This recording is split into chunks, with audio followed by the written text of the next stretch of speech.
मिथिला कुंज में हम लोगों की कथाएं चल रही थी पहले,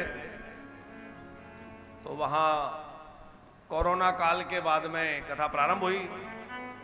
एक बहन आई, उनकी कोई 40 वर्ष के आसपास उम्र रही होगी, बड़ी पढ़ी लिखी थी, कहीं नौकरी भी करती थी।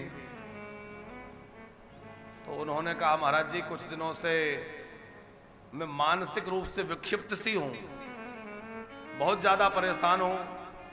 इतना हुआ कि मुझे डॉक्टर को दिखाना पड़ा, मनोरोगी को, फिर भी कुछ लाभ ठीक से हो नहीं रहा है। मैं समझ नहीं पा रही हूं कि आखिर ये क्यों हो रहा है।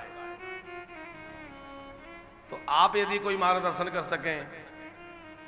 तो हमने कहा, बहन हम तो इतना कुछ जानते नहीं है, पर विचार करते हैं, और कुछ बताइए अपने विषय में, कैसे क्या हुआ।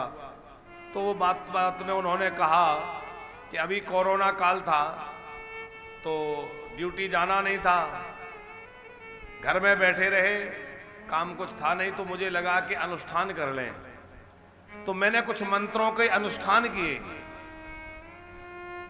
तो हमें लगा कि कुछ ना कुछ जड़ पकड़ में आ रही है, इधर ही शायद कुछ गड़बड़ हुई है। हमने कहा, क्या अनुष्ठान किए? उन्होंने कहा, इतने लाख मैंने गायत्री मंत्र का जप किया, इतने लाख मैंने महामृत्युंजय मंत्र का जप किया।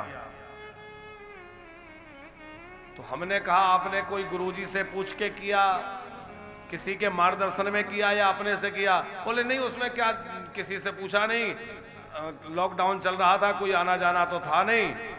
तो हमने तो अपने से पुस्तक से विधि पढ़कर समझ करके गायत्री मंत्र जप लिया, अपने से समझ के महामृत्युंजय का जप लिया, और गायत्री का पूरा पुरुषचरण कर लिया। उन्होंने बताया,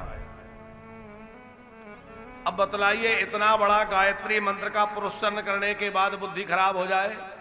और गायत्री मंत्र में तो है, धियो यो नः प्रचोदयात्, मेरी बुद्धि को सद्मार्ग की ओर प्रेरित करे। हमने उनसे कहा, बहन जी आप यदि ठीक होना चाहती हैं तो ये 2 मंत्र आप जो जप रही हैं इनको बंद कर दीजिए, यही आपकी बीमारी की जड़ है। अरे बोले, महाराज जी ये कैसे हो सकता है, ये तो वैदिक मंत्र है, बड़ा सिद्ध मंत्र है, ब्रह्म गायत्री है, अमुक है। हमने कहा, वो सब है, इसीलिए हम आपसे निवेदन कर रहे हैं। आपने बिना गुरु आज्ञा के, बिना गुरु के मार्गदर्शन के अपने ढंग से शुरू कर दिया। और कोई भी साधना जब सिद्ध होती है, जब वो गुरुमुख होकर के हो। और गायत्री मंत्र का जब स्त्रियों को नहीं करना चाहिए, महामृत्युंजय वैदिक मंत्र है, इसलिए स्त्रियों को नहीं करना चाहिए। और हमने इतनी ज्यादा बात उनसे नहीं कही, बस इतना कहा कि आप जो कर रही हैं ये बिना गुरु की आज्ञा के आपने किया है, आप इसको बंद कर दीजिए। उन्होंने बात मान के बंद किया। कुछ दिनों के बाद उनका फोन आया कि महाराज जी अब मैं एकदम ठीक हूं, काफी हद तक मैं ठीक हो गई हूं और बढ़िया अपना काम धंधा कर रही हूं, दवाई भी बंद कर दी है, सब ठीक हो गया है। तो फिर उन्होंने फोन करके हाँ पूछा कि कौन सा मंत्र जपे? अब आपने वो बंद करा दिया, हमें तो अभ्यास है, कुछ ना कुछ जपना चाहिए।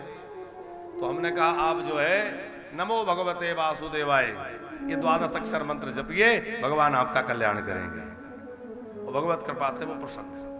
तो हम आपसे कह रहे हैं कि शास्त्रों की बातें गुरुमुख होकर के समझी जाएं, तब पता चलेगा कि उनका वास्तविक सारांश क्या है, तात्पर्य अर्थ क्या है।